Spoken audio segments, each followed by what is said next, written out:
Each winter, the Valley of the Sun experiences a problem with soot. It's a health concern for our area.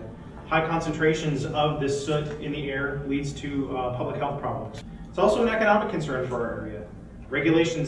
New regulations that could be required to reduce soot in the valley air actually end up costing people and our community and our business community money. Soot is a small particle. It's something akin to smoke, and it comes from burning. And the soot that we're dealing with is 30 times smaller than a human hair. When inhaled, that soot penetrates deep into the lungs. It's not every day that we have these problems. There are 4 specifically very important days that we see this. Christmas Eve, Christmas Day, New Year's Eve, and New Year's Day. So air pollution from these particular 4 days, the concentrations are so bad that it's almost akin to having an entire month of bad air quality. So it's a real problem for us here in the valley. But we should also point out that there are not just those days. There are other days where, based on forecasting and based on the type of burning that we see, we will actually call for other no-burn days. And so there's other ways of getting that information, and we'll talk to you a little bit about that later today. Both ADEQ and Maricopa County's Air Quality Department run a monitoring network in the area to measure the amount of soot in the air.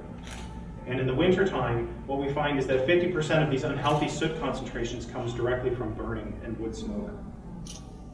These the concentrations that we're measuring actually approach EPA's new and more stringent standards.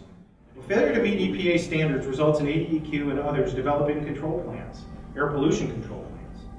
And while we're not the first state or local area to actually deal with this particular issue, the solution always ends up being outreach and enforcement in those particular areas. If we go above EPA's health-based concentrations, the federal government is going to require additional regulations, more stringent enforcement. And the thing that stands out to DEQ is that enforcement always means that a violation's already occurred and that the public health exposure in the environment has already been impacted. So we would rather focus on outreach as an organization and talk to people about the message and the issues that we're experiencing here, rather than focusing on heavy enforcement. Well, so ADEQ and Maricopa County's mission is to protect public health and the environment. And the best way to do that, as I mentioned, is to avoid violations in the first place.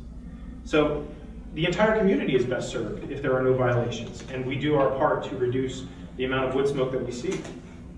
No burn days happen when ADEQ, the meteorologist that we employ, forecast a health watch or a high pollution advisor. And what we're doing at that point is looking at the meteorological conditions and coupling that with the monitored concentrations to say we expect to see in these areas.